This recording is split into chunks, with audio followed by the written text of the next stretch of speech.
Hello, Lakochero. So, nandito na nga yung ating first mini challenge for this month. So, for the beginners, kayang-kaya nyo to at inline to sa ating module 4.1. So, kung natapos nyo na yung module 4.1, I think kaya nyo nang gawin itong mini challenge natin for this month. So, ngayon nga, ipapakita ko sa inyo kung ano ba yung goal ng workflow na to. And then, you can recreate it and of course, improve it kung ano may gusto nyong improvement. And then, pag magsasubmit na nga kayo guys ng inyong workflow para dito sa mini challenge, tandaan nyo lang, gamitin nyo itong hashtag natin na hashtag monthly_mini_challenges_anytime_ph para ma-review natin yung mga work nyo. And then, of course, we will decide. So, kung sino nga yung may pinakamaraming engagement, comments, likes, iyon yung i-feature natin for the end of this month. Okay, so explain ko lang yung goal nung ating mini challenge for this month. So dito guys, ay i-share ko sa inyo yung MAC data. Dito sa MAC data ay meron tayong order ID, customer ID, order date, and amount nung in-order ng customer per order ID. So guys, ang aim natin ay bigyan sila ng reward. Depende sa nagastos nila. Now, ang gagawin ko guys ay ipopost ko itong mini challenge requirements natin sa ating post. Paliwanag ko lang ng konti, meron tayong client na every month, manually nila chinecheck yung customer spend. Yan. Bakit nila chinecheck? Para daw magbigay ng coupon para sa mga customer. Okay, so ano ba yung logic or ano yung requirements nila? So sabi dyan ni client, pag daw 25,000 and above yung ginastos ng customer, bibigyan natin siya ng 40% off sa next purchase niya. Pag naman 20,000 and above, 30% off. Pag 15,000 and above, 20% off naman. If below, so hindi na natin sila bibigyan ng coupon.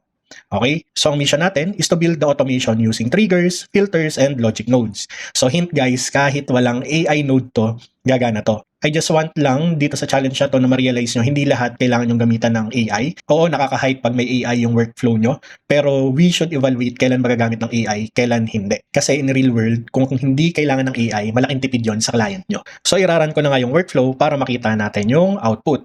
So, ibalik ko lang dito sa MAC data natin, nilagay ko na dyan yung sample ng ating magiging output. So, kung makikita nyo dyan, meron tayong customer ID, meron tayong total purchase amount ng customer na yon last month, and then ano yung coupon reward. So, yun nga pala guys, lahat to last month data or date yung lalabas. So, hint lang, di nyo na kailangan i-filter yung order date.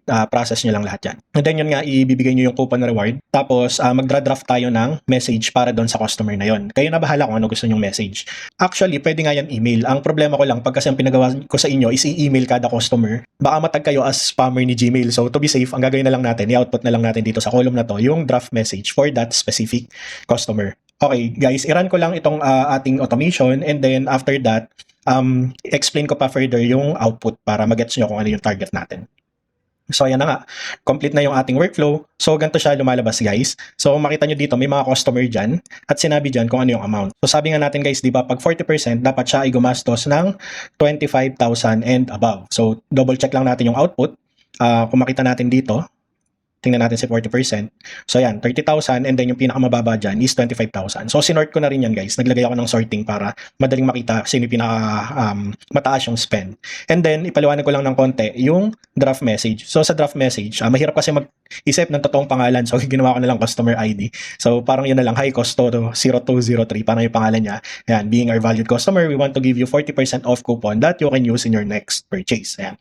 Thank you and have a great day. So dynamic yan guys. Kung titingnan natin yung mga binigyan natin ng 30% off, yan, binago rin niya kung sino yung customer, and then 30% off na may binigay niya, gaya nga ng sabi natin dito kanina, dapat 20,000 and above yung kanyang spend. So, makita natin dito, 23, ang pinakamababa ay 20,190. So, yun. And then lastly, ganun din, pag tinignan natin yung 20% off coupon, which is 15,000 and above, ayan, dynamic din yan, pati yung coupon, kung ano yung na-receive niya. And then, ayan, dapat ang pinakamababa natin dito is more than 15,000. Yeah, so 15,060 pesos. So yun yun. Iyan yung goal guys. And then you can be creative. Hindi nyo naman kailangan na gayahin lahat. Kung gusto nyo magdagdag ng column dito, like gusto nyo gawa ng coupon code, kung ano yung gagamitin yung coupon code, you can do it guys. I'm leaving to you yung creative part kung ano gusto nyo idagdag. And then yun nga, kung sino pinakamaraming engagement, like, hearts, comments, siya yung i-feature natin by the end of this month. So, final day ng counting natin ay August 29 para Friday, guys. And then, may time ako ng Saturday, which is the August 30th, para gawin yung video na i-feature kung sino man yung nanalo. Ngayon guys, sa mga magsasubmit, ulitin ko lang, gamitin nyo yung hashtag natin dito for the monthly mini challenge. So yun nga, pwede nyo i-share yung inyong JSON file, pero pagkatapos na nating i-feature kung sino yung nanalo para hindi kayo yung maging reference nung iba. So yun lang guys, enjoy automating. Tandaan, less manual work, more lakwatsa.